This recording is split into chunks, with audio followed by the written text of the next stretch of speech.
Kumusta sa inyong lahat? Maligayang pagdating sa aking channel? Sa unang gabi, pagkatapos ng aming kasal, hindi pa man nakukupas ang mga nakasabit na banderitas at palamuti.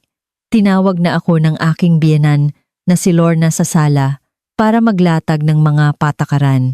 Nakaupo siya sa gitna ng paborito niyang sofa na gawa sa Nara. May hawak na bagong timplang sa labat at tinitingnan ako mula ulo hanggang paa na parang isang kriminal. Wala man lang bahid ng saya sa kanya mula sa katatapos lang nakasalan. Hindi pa ako nakakapagpalit ng aking damit mula sa reception at sumasakit pa ang mga bukong-bukong ko dahil sa high heels, pero tahimik lang akong nakatayo roon. Tinitingnan ko ang babaeng ito na maaaring maging bangungot ko o isang malaking biro. Mataas ang pinag-aralan mo at isa kang auditor, kaya sa totoo lang hindi na sana ako dapat magsalita ng marami. Hinipa ni Lorna ang umuusok na salabat. Ang tono niya ay dahan-dahan, ngunit may halong awtoridad na hindi pwedeng suwayin. Pero dahil pumasok ka na sa pamilya natin, dapat mong sundin ang mga patakaran ng pamamahay na ito. Ang mga kabataan ngayon ay masyadong tamad at ayaw kong mahawa ka sa mga masasamang ugaling iyon. Simula bukas, ang buong pamilya ay dapat gising na ng 6:00 ng umaga. Bilang manugang, ikaw ang mag-aasikaso ng almusal ng buong pamilya. Dapat bagong luto at bawal bumili ng mga fast food sa labas. At saka, yung ATM ng sahod mo, ibigay mo sa akin para ako na ang magtabi. Kayong mga bata ay hindi marunong mag-ipon. Ako na ang mag-iipon para sa inyo. Ang asawa kong si Leo na nakatayo sa gilid ay napayuko. Gusto sana niyang magsalita, pero pinigilan siya ng isang matalim na tingin mula sa kanyang ina. Tila tumigil ang pag-ikot ng mundo. Inakala ng lahat na magagalit ako o iiyak para magreklamo, pero hindi. Tinitigan ko ang mukha ni Lorna na puno ng pagiging kontrolada at mapagkwenta, ngunit sa halip ay nakaramdam ako ng kakaibang pananabik. Hindi ito isang biyenan, isa itong bantay sa kulungan na gustong lagyan ako ng posas gamit ang mga lumang tradisyon. Sayang nga lang, at hindi niya alam. Ang kaharap niya ay isang auditor na pinakamagaling maghanap ng butas sa mga patakaran. Kung gusto mong paglaruan ang mga patakaran, lalaruin natin ito hanggang dulo. Hindi ako sumagot ng pabalang. Sa halip, nagpakita ako ng isang perpekto at propesyonal na ngiti. Mabilis na kumuha ng notebook at ballpen mula sa aking bag at binuksan ang voice recorder. Ang mga galaw ko ay kasing swabe ng pagharap ko sa pinakaimportanteng kliyente. Mama, tama po kayo. Sabi ko na may halong paghanga habang mabilis na nagsusulat. Kung walang patakaran, walang kaayusan. Kakaunti na lang po ang mga nakatatandang tulad nyo na nagpapahalaga sa disiplina ng pamilya. Gising ng 6:00 para magluto? Walang problema. Ibigay ang ATM? Wala ring problema. Pero ma, dahil patakaran ito ng pamilya, ibig sabihin ba nito ay para sa lahat ng miyembro ng pamilya? Lagi niyo pong sinasabi na dapat maging magandang halimbawa, kaya siguro si Papa Ramon ay dapat ding sumunod para makita ang tunay na disiplina natin. Tama po ba? Natigilan si Lorna. Halatang hindi niya inasahan na papayag ako ng ganun kabilis, lalo na ang ibalik ko ang sitwasyon sa kanya.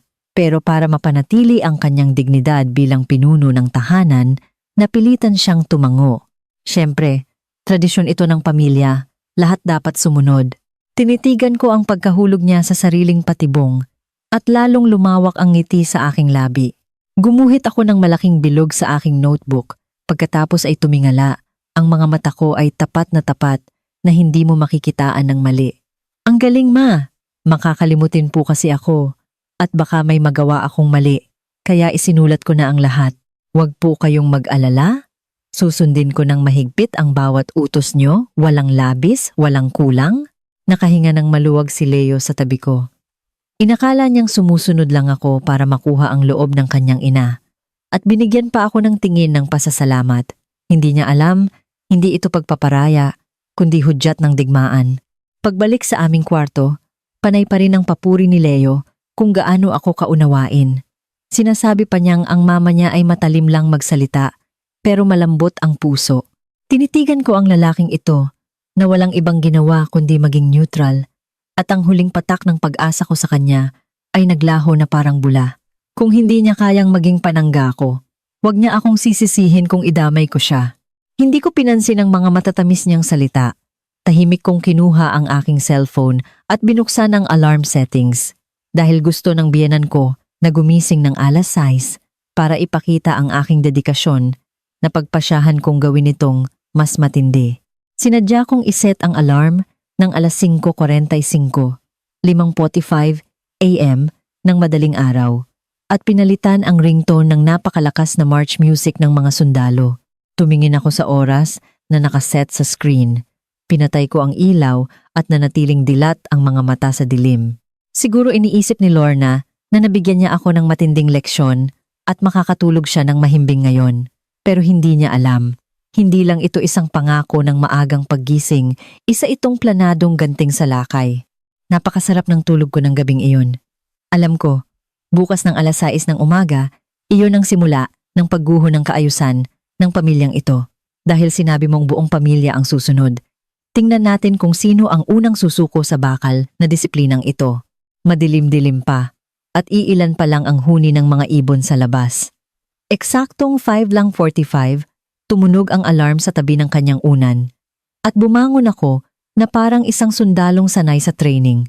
Mahimbing pang natutulog si Leo sa tabi ko. Hindi ko siya ginising. Mabilis akong naghilamos, naglagay ng manipis at magandang makeup, at nagpalit ng isang maayos na jogging pants at t-shirt.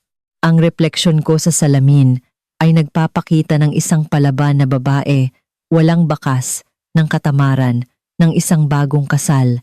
Sa halip ay may talim ng isang taong papunta sa digmaan. Tiningnan ko ang oras, 5:58 ng umaga. Dala ang isang malaking Bluetooth speaker na sinadya kong ihanda. Dahan-dahan akong naglakad palabas ng kwarto at tumapat sa pinto ng kwarto ng aking biyenan. Sa likod ng nakasara nilang pinto, nandoon ang natutulog na awtoridad.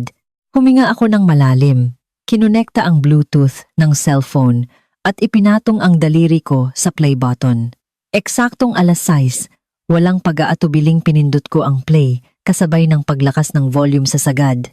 Ang nakakabingi at masiglang march music ay umalingaw-ngaw sa tahimik na pasilyo, tila nanginginig pati ang sahig. Gising na po, simula na ng bagong araw. Sumigaw ako ng malakas sabay sa musika, habang malakas na kinakatok ang kanilang pinto. Ang magkakasunod na pagkatok kasabay ng ritmo ng kanta ay parang nakakabinging ingay mula sa impyerno.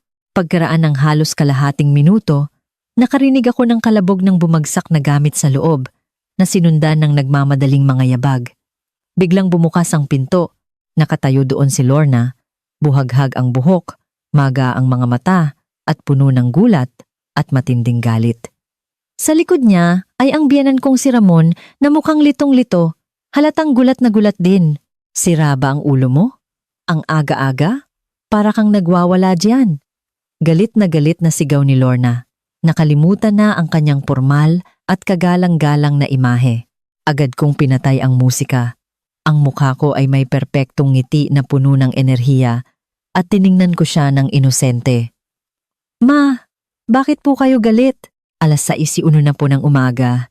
Di ba po kayo ang nagtakda ng patakaran kahapon? Gising ng alas 6, lahat susunod. Napansin ko pong wala pa kayong kibo ni Papa. Natakot po akong makatulog kayo ng mahaba at masira ang patakaran, kaya sinadya ko po kayong gisingin. Tutal, bagong manugang ako. Kailangan kong maging magandang halimbawa sa unang araw para hindi kayo madismaya.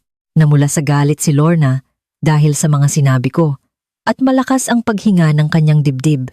Ibinuka niya ang kanyang bibig para sumagot, pero napagtanto niyang bawat salita ko ay mula sa sarili niyang utos kahapon. Wala siyang maibabato pabalik. Tinitigan niya ako ng masama na parang gusto niya akong lamunin ng buo, pero nang makita niya ang mukha kong puno ng sinseridad at inosensya, nilunok na lang niya ang kanyang galit at nanggigil na sinabi, "Sige, magaling. Dahil gising ka na, magluto ka na. Walang problema, ma." Masigla kong sagot at tumalikod papuntang kusina. Pero hindi ko planong palampasin sila ng ganoon lang. Dahil gising na sila, hindi na sila makakabalik sa pagtulog. Pa, ma, tutal gising na rin po kayo. Bakit hindi muna tayo mag-jogging sa labas ng 2 ikot? Mahalaga sa buhay ang ehersisyo. Para rin ito sa kalusugan nyo. Nakatayo ako sa hagdan at masayang nag-aya. Ibinagsak ni Lorna ang pinto ng malakas.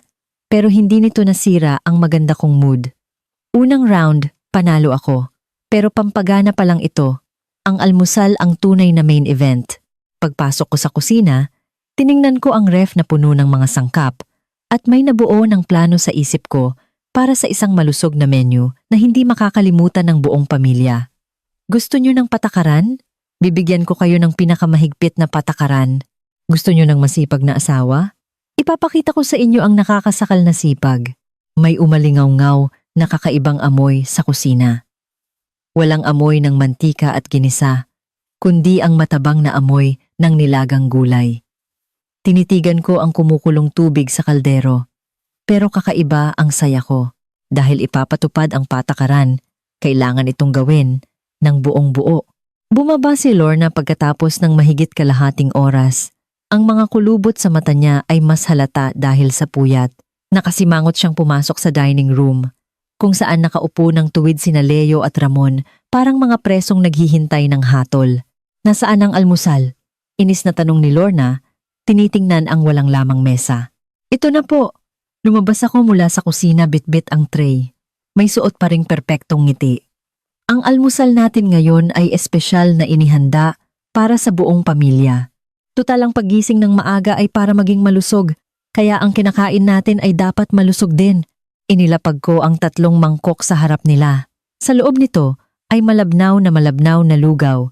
May nakalutang na ilang piraso ng talbos ng kamote at sa gilid ay may maliit na platito ng nilagang pitso ng manok, maputla at walang ni isang patak ng mantika. Ito, pagkain ba ito ng tao? Hindi napigilan ni Ramon na magreklamo. Nakakunot ang noo. Mahilig siya sa malalasang pagkain at sa almusal, gusto niya ng tapsilog o pandesal na may palaman. Pa, hindi niyo po naiintindihan. Seryosong paliwanag ko.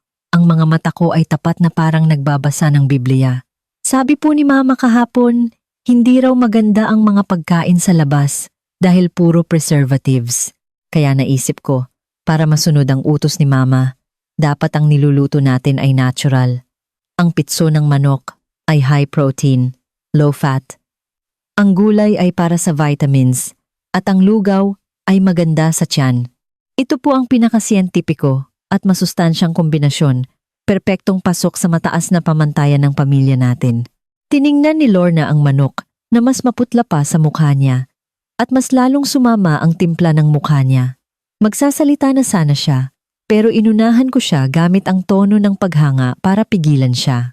Ma, di ba po sinabi niyo kahapon na ang mga kabataan ngayon ay puro arte at hindi marunong magtiis? Naisip ko po, dahil marami na kayong napagdaan ng hirap, kayo po ang mas nakakaintindi kung paano mag-appreciate ng simpleng buhay. Ang pagkaing ito ay hindi lang para sa kalusugan, kundi para paalalahanan tayo na huwag makalimot sa pinanggalingan. Kayo po bilang ilaw ng tahanan ang unang susuporta rito. Tama po ba? Napasubo si Lorna sa sarili niyang mga salita. Tiningnan niya ang mga tapat kong mata, tapos tiningnan ang mag-ama na naghihintay sa sasabihin niya. Wala siyang nagawa kundi lunukin ang kanyang inis. Kumain. Kumain tayong lahat. Pilit na sinabi ni Lorna, kumuha ng isang piraso ng manok at isinubo ito. Ang mukha niya ay parang nakalunok ng labaha. Nakasimangot si Leo. Palihim akong sinulyapan. Parang nagmamakaawa. Nabigyan siya ng kahit kaunting alat gaya ng toyo. Pero hindi ko siya pinansin at uminom lang ako ng tubig. Pagkatapos ng almusal na ito, halos patakbong umalis si Leo papuntang trabaho. Nagdahilan din si Ramon para lumabas ng bahay, kaya naiwan kaming dalawa ni Lorna. Dahil busog na, oras na para magtrabaho. Naglabas ako ng kumpletong set ng panlinis at nagpunta sa sala ng armado. Nakaupo si Lorna sa sofa at nagmamaktol. Nang makita niya ako, maingat siyang nagtanong, "Ano na naman ang gagawin mo?" "Ma, di ba po sabi niyo kahapon gusto niyo walang kahit isang alikabok sa bahay?" Kumuha ako ng basahan at seryosong pinunasan ng center table. Kahit napamop na ang sahig, may mga alikabok pa sa singit-singit.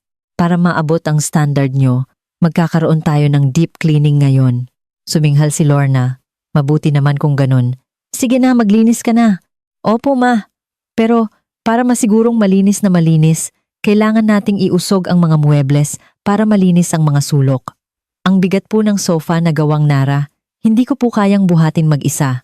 Lagi niyo pong sinasabi na ang paggawa ng gawaing bahay ay nagpapabuti ng pagkatao. Bakit hindi niyo po ako gabayan at tulungan na rin? Bago pa siya makatanggi, pumunta ako sa gilid ng sofa at umaktong binubuhat ito, tapos sinadya kong bitawan dahil kunwari wala akong lakas. Bumagsak ng malakas ang sofa pabalik at tumalon ang mga baso sa mesa. Ma, tulungan niyo po ako. Paano po kung masira ko ang sahig? Masama po iyon. Inosente ko siyang tiningnan. Nang hinayang si Lorna sa kanyang sahig, kaya napilitan siyang tumayo habang nagbubunganga. Sa sumunod na 2 oras, ginabayan ko siya habang inuusog namin ang sofa, cabinet at lamesa. Sa tuwing gusto niyang magpahinga, nilalabas ko ang notebook at malakas na binabasa ang mga pangaral niya kahapon. Hindi dapat tamad. Kung gagawin ng isang bagay, gawin ng pinakamagaling. Ma, tingnan niyo po. May alikabok pa sa ilalim. Iusog po natin ulit. Turo ko sa sofa na kakatulak lang namin. Hingal na hingal si Lorna. Halos hindi na makatayo ng tuwid at sira na ang makeup niya dahil sa pawis. Hinawakan niya ang baywang niya at kumaway. Sige na. Tama na yan. Pwede na yan. Paano po naging pwede na? Seryoso kong tanggi. Ma, patakaran niyo po ito. Hindi tayo pwedeng sumuko sa gitna. Kung malaman ito ng iba, sasabihin nila na ang pamilya natin ay ningas kugon. Hinila ko ulit siya para punasan ang mabigat na estante ng 3 beses. Hanggang sa hindi na niya kaya at napaupo sa sahig, ayaw nang tumayo. Ayoko na, hindi na tama ito. Sumabog na si Lorna. Nakaturo siya sa akin at nanginginig ang daliri. Sinasadya mo ito. Gusto mo akong patayin sa pagod. Ma, bakit po kayo nagsasalita ng ganyan? Napanatili ko ang perpekto kong ngiti. Sinusunod ko lang po nang mahigpit ang patakaran nyo. Tingnan nyo po, unang araw pa lang. Ang linis-linis na ng bahay natin at nakapag-exercise pa kayo. Hindi po ba magandang bagay yon? Nang makita ko ang mukha ni Lorna na gustong magalit pero walang makuhang dahilan, halos hindi ko maipaliwanag ang saya ko. Simula pa lang ito, dahil gusto niyong magtakda ng patakaran, ipapatikim ko sa inyo kung paano makulong sa sarili ninyong patakaran. Sa mga sumunod na araw, naging magulo ang pamilya. Araw-araw na panggigising tuwing 6:00, malusog na pagkain na walang mantika at alat, at walang katapusang deep cleaning. Naging madalas ang overtime ni Leo para hindi umuwi. Si Ramon ay nagtatago sa parke para mag-chess. At si Lorna, ang dating mayabang niyang mukha, ay puno na ngayon ng pagod at takot. Umiiwas na siya sa akin at hindi na magreklamo sa pagkain. Pero alam ko, hindi pa ito sapat. Hindi pa niya tuluyang nare-realize ang pagkakamali niya. Nagtitiis lang siya at naghihintay ng pagkakataon para gumanti. Gaya ng inaasahan, pagkalipas ng ilang araw, nagsimula na siyang gumawa ng eksena. Isang gabi, maagang umuwi si Leo. Habang nanonood kami ng TV sa sala, biglang hinawakan ni Lorna ang kanyang dibdib. Dumaing ng dumaing, namutla, at umaktong parang hihimatayin. Ma, anong nangyari? Natarantang inalalayan siya ni Leo. Nanikip ang dibdib ko, hindi ako makahinga. Nanghihinang sumandal si Lorna sa sofa, pero pasimpleng sumusulyap sa akin. Siguro masyado akong napagod nitong mga nakaraang araw. Bumigay na ang katawan ko. Agad na lumingon sa akin si Leo. May pag-akusa sa mata. Maya, matanda na si Mama. Bakit mo naman siya pinapagtrabaho ng ganoon karami? Nakita ko ang mahinang pag-arte niya at ngumiti ng palihim. Gagamit pala siya ng drama. Agad akong tumayo. Mas mukhang nag-aalala kaysa kay Leo. Naku ma, bakit hindi niyo po agad sinabi? Siguro hindi pa tumatalab ang malusog nating pagkain, baka nagde-detox pa lang ang katawan niyo. Detox? Nagtaka si Leo. Oo, seryoso kong inimbento ang rason. Matagal nang naiipon ang sakit sa katawan ni Mama, kaya ang reaksyon na ito ay senyales na bumubuti na ang katawan niya. Pero dahil masama ang pakiramdam niya, kailangan nating dagdagan ang lunas. Nilabas ko ang cellphone ko at mabilis na nag-dial ng numero. Hello, Mang Berto, kayo po ba yung sikat na manghihilot? Opo, masama po ang pakiramdam ng biyanan ko. Pwede po ba kayong pumunta ngayon? Opo. Dalhin niyo po yung pinakamatapang niyong efficacent oil. Kailangan po ng madiin na paghilot at pagpisil sa mga ugat niya para palabasin ang lamig at masamang hangin sa katawan niya.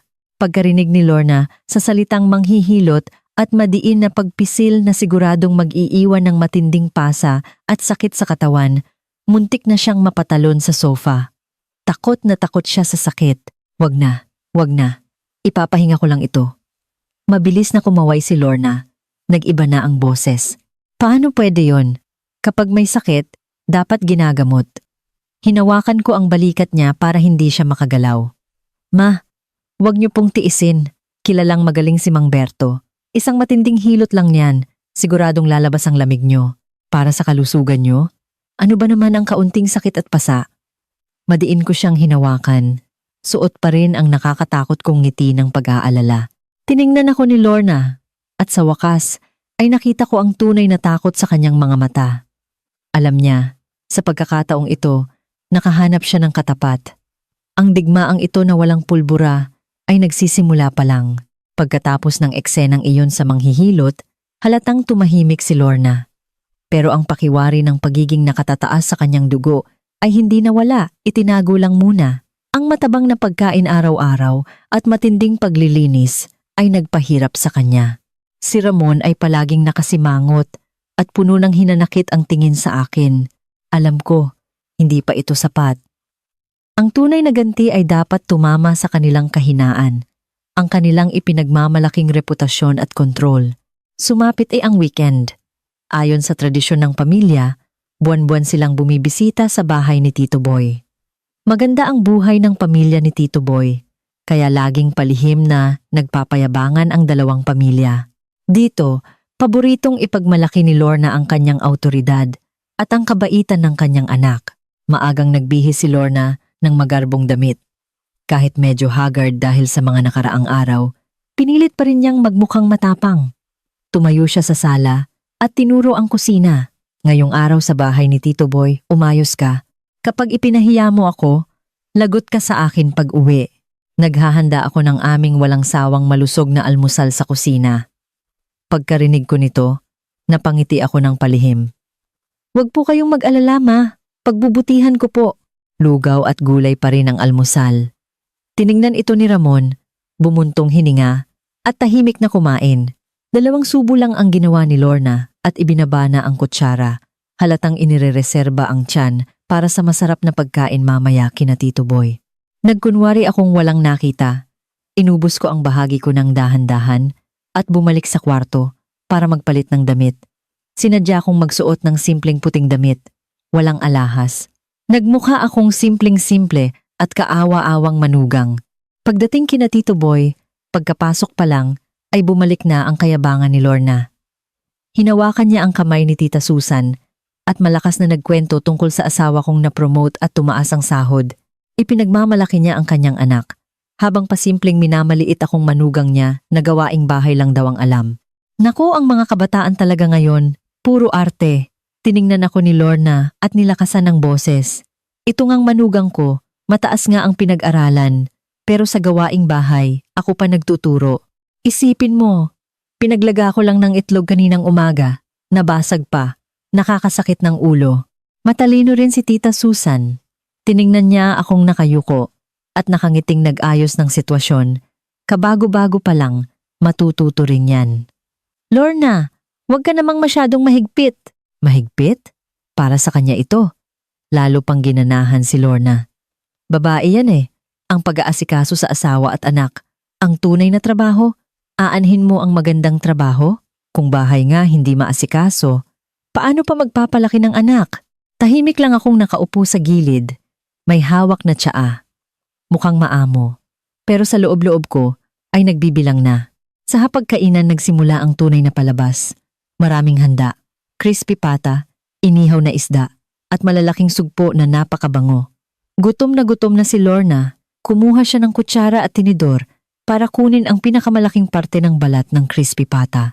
Bago pa man dumampi ang tinidor niya sa karne, bigla akong tumayo at naging malakas at malinaw ang boses ko. Ma, bawal po. Nagulat ang lahat. Naiwan sa ere ang kamay ni Lorna. Biglang namutla ang kanyang mukha sa hiya. Anong ginagawa mo? Madiin na bulong ni Lorna. Nang gigigil. Tiningnan ko siya nang may matinding pag-aalala. Ang mga mata ko ay totoong totoo. Ma, nakalimutan niyo na po ba? Mahigpit pong bilin ng manghihilot? Sa kondisyon po ng katawan niyo ngayon, bawal na bawal po kayo sa mamantika at maalat. Masarap nga po iyang crispy pata, pero lason po yan sa mga ugat niyo. Para sa kalusugan niyo, kailangan ko po kayong bantayan. Matapos magsalita, mabilis kong kinuha ang serving spoon, inilipat ang karne sa plato ni Leo, at kumuha ako ng Tupperware mula sa bag ko. Pagkabukas ko, nakita nila ang malabnaw na lugaw at ilang piraso ng nilagang talbos. Ma, ito po ang espesyal kong hinanda para sa inyong kalusugan. Alam kong natatakam kayo sa mga nakahain, pero ang mabisang gamot ay mapait. Sige na po, ito ang kainin nyo. Maganda ito sa katawan. Nanginig sa galit si Lorna habang nakatingin sa lugaw. Sa harap ng mga kamag-anak, kilala siyang health conscious. Kung magagalit siya o ipipilit ang karne, magmumukha siyang matigas ang ulo at walang utang na loob sa nag-aalagang manugang. Sumang-ayon si Tita Susan. Oo nga naman Lorna. Kung sabi ng marunong, tiis-tiis muna. Mahalaga ang kalusugan. Ang bait nitong bata, talagang nagdala pa ng pagkain para sa'yo. Bait. Tiningnan ni Lorna ang inosente kong mukha at pakiramdam niya ay sasabog na ang kanyang dibdib. Gusto niyang magmura, pero sa harap ng maraming kamag-anak, hindi niya magawa. Gusto niyang baliktarin ang mesa, pero magmumukha lang siyang nagwawala. Sa huli, pinigilan niya ang kanyang galit. At nanginginig ang kamay na tinanggap ang lugaw. Mabait na bata? Nakakahiya naman sa'yo? Pilit na pilit ang mga salitang lumabas sa bibig ni Lorna, parang ngumunguya ng bubog. Ngumiti ako ng matamis. Hindi po ako napapagod ma. Tungkulin ko pong alagaan kayo. Kinain ni Lorna ang lugaw na parang kumakain ng putik. Habang masayang kumakain ng iba, humihigop lang siya ng matabang na lugaw at napipili niyang ngumiti. Tuwing pinupuri ako ng mga kamag-anak. Naku Lorna, napakasuwerte mo. Nagkaroon ka ng ganyang kabait at maasikasong manugang. Sabi ni Tita Susan ng may inggit. Saan ka pa makakakita ng kabataan ngayon na napakadetalyado mag-alaga na nagbabaon pa ng pagkain para sa biyenan? Oo nga, mas maigi pa kaysa sa manugang ko. Sang-ayon ng isa pang kamag-anak. Nakikinig si Lorna sa mga papuri. At ang ngiti niya ay mas masama pa sa taong umiiyak. Napilitan siyang tumango. Pero sa isip niya ay gusto na niya akong gutayin. Pagkatapos kumain, nag-uusap ang lahat sa sala. Gustong makabawi ni Lorna kaya binuksan niya ang usapan tungkol sa trabaho ni Leo para maliitin ako. Leo anak, balita ko magpo-promote na naman ang kumpanya niyo. Galingan mo ha? Sabi ni Lorna nang may pagmamalaki. Ang lalaki talaga, karera ang inaatupag. Hindi tulad ng iba dyan. Paikot-ikot lang sa kusina. Walang mararating sa buhay. Awkward na ngumiti si Leo at hindi sumagot. Alam niyang parang bomba ako na sasabog anumang oras. Pero hindi ako nagalit. Sa halip ay humanga ako kay Leo. Oo nga po, ang galing talaga ni Leo. Kaya nga po nakapagdesisyon na rin ako. Anong desisyon? Naghihinalang tanong ni Lorna. Nag-resign na po ako. Kaswal kong sabi, na parang wala lang. Sabi niyo po dapat mag-alaga ang babae sa bahay, kaya susundin ko kayo. Magpo-focus na lang ako sa pag-aalaga sa inyo at kay Leo. Tutal, malaki naman ang sahod ni Leo, kaya niya tayong buhayin lahat. Di ba, asawa ko? Muntik nang maibuga ni Leo ang tiyan niya. Nanlaki ang mata niyang nakatingin sa akin, hindi makapaniwala. Doble ang sahod ko kaysa sa kanya. Kung magre-resign ako, hindi niya kakayanin ang hulog sa bahay, kotse, at mga gastusin sa bahay. Gamit lang ang sahod niya. Maya, nagbibiro ka lang, di ba? Nanginginig na tanong ni Leo. Bakit naman ako magbibiro? Seryoso ko siyang tiningnan. Di ba ito ang turo ni Mama?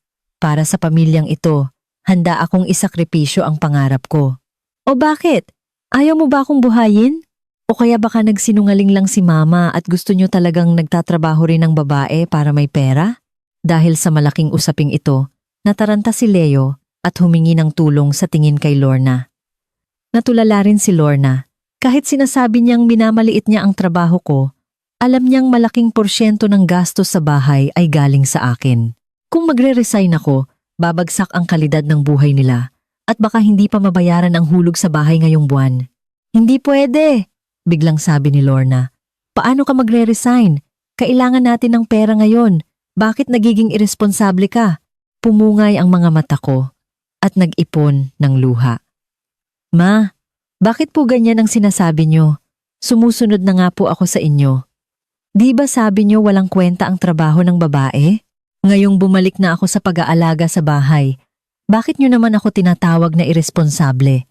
Ibig sabihin po ba kahit anong gawin ko ay mali sa paningin niyo? Naawa sa akin ang mga kamag-anak at nag-iba ang tingin nila kay Lorna. Napakalinaw ng kontradiksyon sa mga sinabi niya. Halatang sinasadya niya akong pahirapan. Hindi na nakapagpigil si Tita Susan. Lorna, hindi na tama yan. Nagsakripisyo ang bata para sa pamilya. Malaking desisyon yan. Bakit ganyan pa ang sasabihin mo? Dahil magaling naman si Leo? Dapat lang nabuhayin niya ang pamilya niya. Walang nasabi si Lorna na mula ang mukha niya na parang kamatis. Tiningnan niya ako ng may matinding galit na may halong takot. Sa wakas, napagtanto niya na ang mukhang maamong manugang na ito ay hindi niya kayang basta-bastang manipulahin, isa pala itong nagbabagang bakal na nakakapaso. Pag-uwi, napakabigat ng hangin sa loob ng sasakyan. Nagmamaneho si Leo, walang kibo at pinagpapawisan ng malamig. Nakaupo sa likod si Lorna, nakatitig sa likod ng ulo ko. Kung nakakamatay lang ang tingin, malamang butas-butas na ako ngayon. Sumandal ako sa upuan ng pasahero, pumikit para magpahinga, at may ngiti ng tagumpay sa aking mga labi. Nagsisimula pa lang ang laban, dahil gusto nyo ng patakaran at pagiging moral, gagamitin ko ito para itali kayo hanggang sa hindi na makagalaw. Pagdating sa bahay, bagsak na umupo si Lorna sa sofa. Wala na ang dating kayabangan. Nakasimangot din si Ramon at may pag-iingat sa mga tingin niya sa akin. Hindi ko sila pinansin. Dumiretso ako sa kusina para maghanda ng hapunan. Dahil sinabi kong magiging may bahay ako, kailangan kong magmukhang may bahay. Malusog at matabang na pagkain pa rin ang hapunan. Pero sa bigat ng presensya sa hapag, walang gustong kumain. Pagkatapos, bumalik ako sa kwarto, kinuha ang notebook at naglagay ng malaking check sa petsa ngayon. Pangatlong round, panalo. Pero hindi pa ito sapat. Alam ko na ang mga taong tulad ni Lorna ay hindi susuko hanggat hindi nasusukol. Siguradong may naiisip pa siyang plano para gumante. Gaya ng inaasahan, pagkalipas ng 2 araw, may dumating na bisita. Hapon noon, nagmamap ako nang tumunog ang doorbell. Pagbukas ko, may isang ginang na maraming kolorete na nakatayo, may bitbit na basket ng prutas, at may peking ngiti. Naku, ikaw ba si Maya? Napakaganda mo naman. Ako si Tita Tess, kaibigan ng biyenan mo.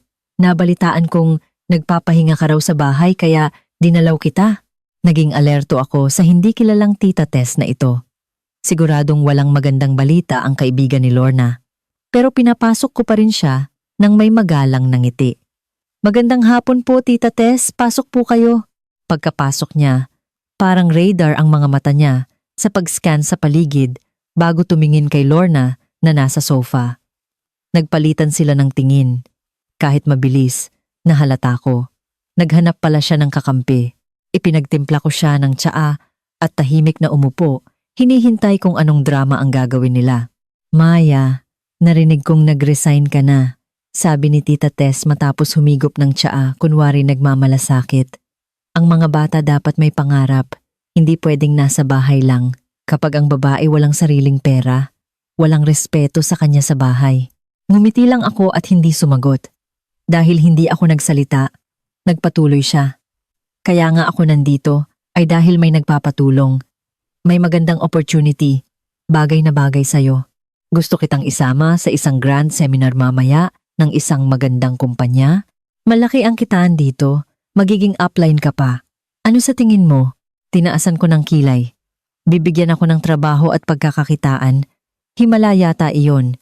Sumingit si Lorna. Oo nga Maya, sigurado ako sa kumpanyang ito.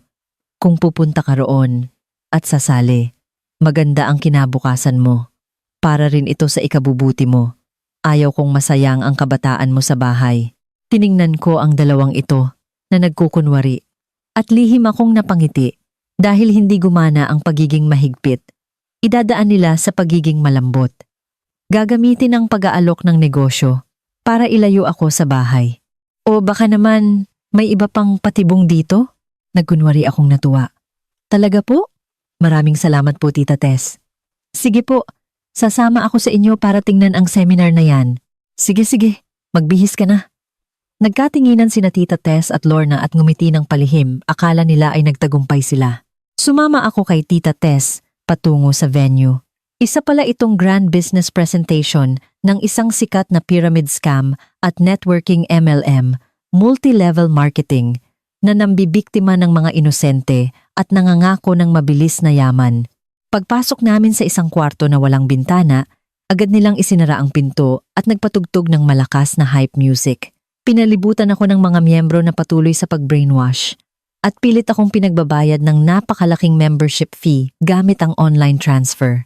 Hindi raw nila ako palalabasin kung hindi ako magbabayad.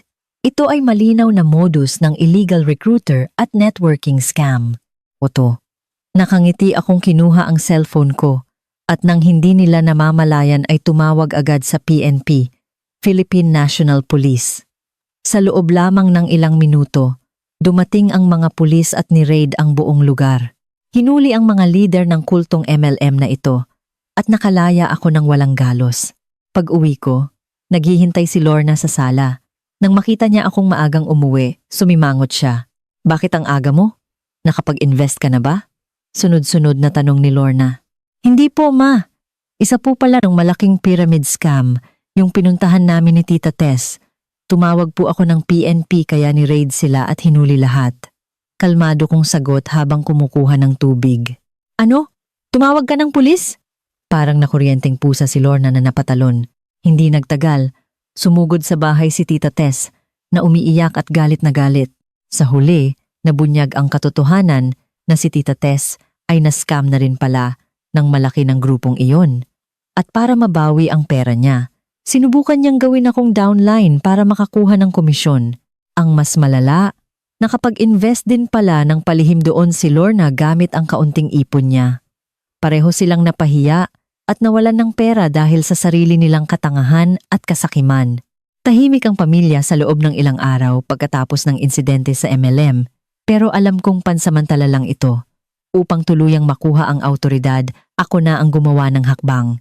Kinontak ko ang mga koneksyon ko at agad akong nakatanggap ng imbitasyon para sa interview sa isang malaking multinational company. Ngayon, gagamitin ko ang totoong kakayahan ko para kumuha ng trabahong magpapatahimik sa kanilang lahat. Naging maayos ang interview. Dahil sa galing at karanasan ko, natanggap agad ako on the spot. At ang posisyon ay Senior Audit Manager na may sahod na 200,000 kada buwan, 200,000 PHP. Nang iuwi ko ang kontrata, nagbubuntong hininga sina Lorna at Ramon sa sala. Hindi sila nakangiti nang dumating ako. Ibinagsak ko ang papel sa mesa at gumawa ito ng malakas na tunog. Pa, ma, may magandang balita po ako. May bago na po akong trabaho bilang manager. 200,000 po ang sahod kada buwan. Sabay na lumingon sina Lorna at Ramon. Nanlaki ang kanilang mga mata. 200,000? Nanginginig ang boses ni Lorna. Baka niloloko mo kami. Nakasulat po rito. Basahin niyo po. Tinuro ko ang kontrata. Kahit hindi maintindihan ni Lorna ang Ingles, alam niya sa papel at selyo na totoo ito. Nagbago ang mga mata niya mula sa inis, papunta sa pagiging gahaman at mapagkunwari. Naku, alam ko namang magaling itong manugang ko. 200,000, gaganda na ang buhay natin. Biglang nagbago ang ugali ni Lorna. Hinawakan ang kamay ko at naglambing. Magiging pagod ka niyan sa trabaho, kaya hindi ka nagagawa sa bahay. Ako na ang bahala. Tiningnan ko ang mukha niyang gahaman sa pera at palihim na ngumiti. Ma, wag po muna kayong magdiwang. Hinila ko ang kamay ko. Malaki nga po ang sahod, pero mabigat din ang trabaho. Laging may overtime, wala nang oras sa bahay. At sabi sa patakaran ng kumpanya, para maging maayos ang trabaho ng empleyado, hindi dapat nakikialam ang mga pamilya. Kaya simula ngayon, may magbabago sa patakaran natin sa bahay. Tiningnan ko si Lorna. Anong magbabago? Nagtaka si Lorna. Dahil ako po ang kumikita ng malaki, ang mga naiiwan sa bahay ang gagawa ng gawaing bahay. Tiningnan ko si Leo na nakatago sa kwarto. Asawa ko, tama ba? Nakita ni Leo na natulala siya sa sinabi ko. At saka, dahil ako na po ang may pinakamalaking sahod, hindi ba dapat ako na rin po ang may hawak ng pondo at nagdedesisyon sa pera natin? Ibinato ko ang huli kong alas na nakangiti. Namutla si Lorna. Hindi niya akalaing ang perang gagamitin niya sana pang kontrol sa akin ay magiging sandata ko ngayon. Gusto mong makuha ang pera ko? Susunod kayo sa akin? Ang pamumuno sa pamilya ay napunta na sa kamay ko. Ngunit hindi basta-basta susuko ang matandang soro na si Lorna. Dahil hindi na niya ako makontrol sa trabaho at sahod, iniba niya ang diskarte at gumamit ng tradisyonal na aspeto. Habang kumakain, napabuntong hininga si Lorna habang tinitingnan si Leo na masarap ang kain. Hay, itong anak ko, bakit pumapayat? Pagod na pagod sa trabaho? Pag-uwi, walang nag-aasikaso. Naglagay ng pagkain si Lorna sa plato ng anak niya, pero sa akin nakatingin. Ang babae, kahit gaano kalaki ang sahod, dapat marunong pa ring mag-alaga sa asawa. Kapag hindi marunong, hindi siya magandang asawa. Nakaramdam ng kakampi si Leo. Oo nga po ma, madalas masakit ang likod ko at kulang sa tulog. Nakita ko ang dalawang nagtutulungan at naisipan kong sakyan ang laro nila. Gusto niyo akong gamitin? Sige, gagamitin ko ito ng matindi. Ibinaba ko ang kutsara at tiningnan si Leo ng may awa. Asawa ko, patawad. Tama si Mama, ikaw ang haligi ng tahanan. Dahil pinagkatiwalaan ako ni Mama, ako na ang mag-aalaga sa'yo. Nakangiti si Lorna sa inisip na sumusuko na naman ako. Mabuti na alam mo, alagaan mo ang katawan ng anak ko. Kapag lalo pa, yang pumayat, hindi ako papayag. Opo ma, seryoso akong tumango. May kakaibang kinang sa mata ko. Gagawa po ako ng health plan para mapabuti si Leo. Kinagabihan, nagsimula na ang bangungot ni Leo. Pagkatapos kumain, nakahiga siya sa sofa at nagse-cellphone. Masaya akong lumapit. May dalang madilim na berdeng katas na iba ang amoy. Asawa ko, ginawan kita ng green juice para sa detox. May ampalaya, celery, talbos at mga natirang gulay ni Mama. Bukod doon, kinuha ko ang plato niya kanina. Simula ngayon, bawal na ang puting kanin. White rice sa'yo. Para sa diet mo.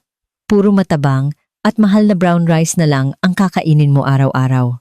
Nanginig si Leo. Mamainom? At makakain ba yan? Bakit hindi? Ang gamot ay mapait. Tumingin ako kay Lorna. Ma, di ba po, para sa kalusugan ni Leo ito? Kahit nandidiri, napilitan si Lorna na sumang-ayon, inumin at kainin mo na para sa ikabubuti mo yan. 9:00 ng gabi, maglalaro na sana siya sa computer. Nang pumasok ako sa kwarto, sa pilitan kong kinuha lahat ng gadgets niya para sa 8 hours of sleep. Kinabukasan ng madaling araw, 5:00 pa lang, hinila ko na siya mula sa kama. Hindi lang basta jogging ang pinagawa ko sa kanya. Dinala ko siya sa barangay court sa gitna ng plaza. Sa harap ng napakaraming tao, sa pilitan ko siyang pinasali sa Zumba class kasama ng mga tsismosa at tita sa kapitbahayan. Halos mamatay sa hiya si Leo habang pinagtitinginan ng mga kapitbahay ang malamyanyang pagsayaw sa saliw ng budots tuwing 5:00 ng umaga. Tumagal ito ng ilang araw hanggang sa hindi na kaya ni Leo. Habang kumakain at may ampalaya juice na naman siya at brown rice, nagwala siya at naiyak kay Lorna. Ma, pigilan niyo po siya. Pinapatay niya ako. Walang cellphone, walang white rice. Tapos pinapasayaw pa ako ng Zumba sa barangay court. Parang nasa kulungan na ako na pinapahiya pa. Naawa si Lorna sa anak niya. Pinalo niya ang mesa at tinuro ako. Maya, anong ginagawa mo? Sabi ko alagaan mo siya, hindi pahirapan.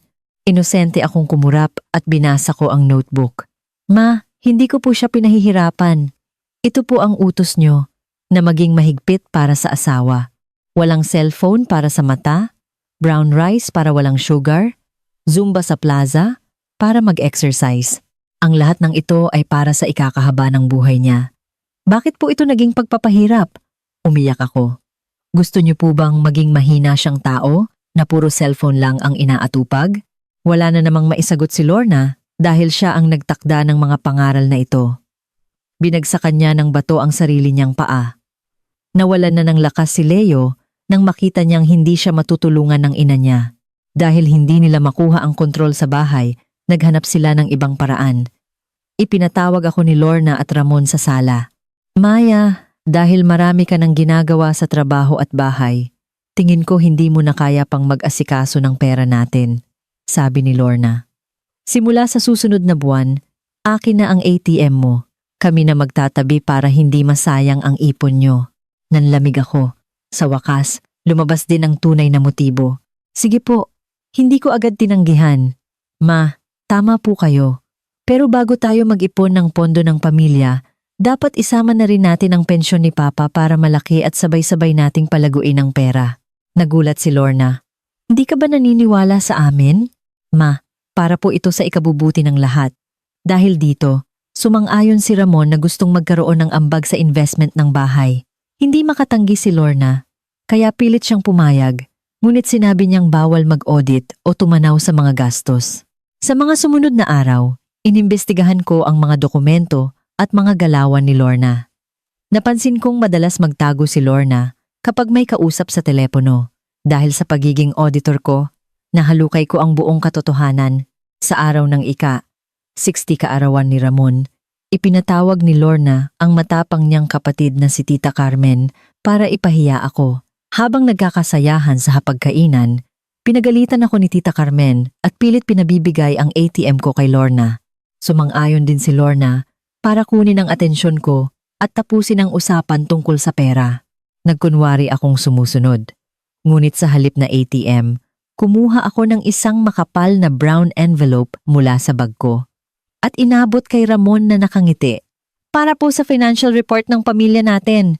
Kinuha ito ng pamilya at nanlaki ang mga mata nila nang ilabas ko ang mga resibo. Hindi ito simpleng bank statement. Isang buong tip ng mga colored printouts ito ng mga usapan ni Lorna at ng sugarol niyang pamangkin na si Jason sa Facebook Messenger. Malinaw na malinaw sa Tagalog ang mga chat ni Jason na nagmamakaawang humingi ng pera para ipusta sa sabong online cockfight. Bukod doon, kalakip ng mga chat ay ang detalyadong transaction history mula sa GCash. Kitang-kita ang malaking logo ng GCash sa papel, kung saan nakadetalye na ang buong pensyon ni Ramon na dapat sanay nasa bangko ay naitransfer na diretso sa GCash account ni Jason para pangsabong at balak pa nilang isanla ang bahay para makabawi. Sinubukan ni Lorna na magdahilan na hiniram lang ito at ibabalik din daw kapag nanalo sa sabong. Pero ipinarinig ko ang lahat ng voice recordings ng usapan nila. Tumahimik at namutla si Lorna. Galit na ibinalibag ni Ramon ang baso. Itinulak ang lamesa at nagwala. Sinigawan niya si Lorna na ninakaw ang kanilang buong pinaghirapan at pera sa pagtanda para lang sa walang kwentang sugal ng pamangkin nito. Dahil dito, ginamit ko ang pagkakataon na bantaan sila na isusumbong ko sa pulis si Jason, nakasabwat si Lorna sa pagnanakaw. Sa matinding takot at hiya sa harap ng mga kamag-anak, ibinigay ni Lorna sa akin ang susi ng vault. Ipinaalam ni Ramon sa buong angkan na simula ngayon, ako na ang may hawak ng lahat ng ATM, titulo ng bahay, at pera ng pamilya. Bibigyan na lang ng fix na allowance si Lorna at dapat siyang magpakita ng resibo sa bawat gagastusin niya sa akin. Dahil dito, nagbago ang buhay. Kinabukasan, naging maamo at sunod-sunuran na si Lorna at gumigising para magluto sa akin nang walang reklamo. Kahit ako ang may hawak ng pera, binigyan ko pa rin sila ng sapat at tama na naging dahilan ng kapayapaan sa bahay. Kalahating taon ang lumipas, nang mabuntis ako, naging masunurin sila sa akin. Sa digmaang ito ng pamilya, napatunayan kong hindi makukuha ang kapayapaan sa pagiging sunod-sunuran. Tanging ang pagiging matatag, nagtatakda ng sariling patakaran at lumalaban ng may tamang resibo ang magbibigay ng tunay na respeto. Mga kaibigan, pagkatapos marinig ang kwentong ito, marahil ay nakararamdam tayo ng kurot sa ating mga puso para kay Maya. Alam nyo, walang sinumang babae ang gustong magsuot ng baluti at makipaglaban sa mismong pamilyang pinasukan niya. Ang kanyang naging paghihigpit, bagamat mukhang malamig at matapang, ay isang tahimik na pag-iyak lamang para protektahan ang kanyang sarili at ang buong pamilya mula sa pagkasira. Lahat tayo ay nagkakamali. Ang kanyang biyenan at asawa, sa kabila ng kanilang mga naging pagkukulang at kahinaan, ay biktima rin ng sarili nilang mga nakasanayan. Sa huli, ang mapait na gamot na ibinigay ni Maya ang nagbukas sa kanilang mga mata at naghilom sa pamilyang ito tungo sa mas tahimik na buhay. Ngunit iba-iba ang ating pananaw. Sa tingin nyo ba, sumobra si Maya sa kanyang mga ginawa o ito lang talaga ang tanging paraan para makuha ng isang babae ang tunay na respeto at kapayapaan sa loob ng tahanan? I-comment sa ibaba ang inyong mga saloobin. Gusto kong malaman ang inyong opinyon. At kung naantig kayo sa kwentong ito, huwag kalimutang i-like at mag-subscribe sa aking channel para hindi nyo palampasin ang mga susunod nating kwentuhan. Maraming salamat at hanggang sa muli.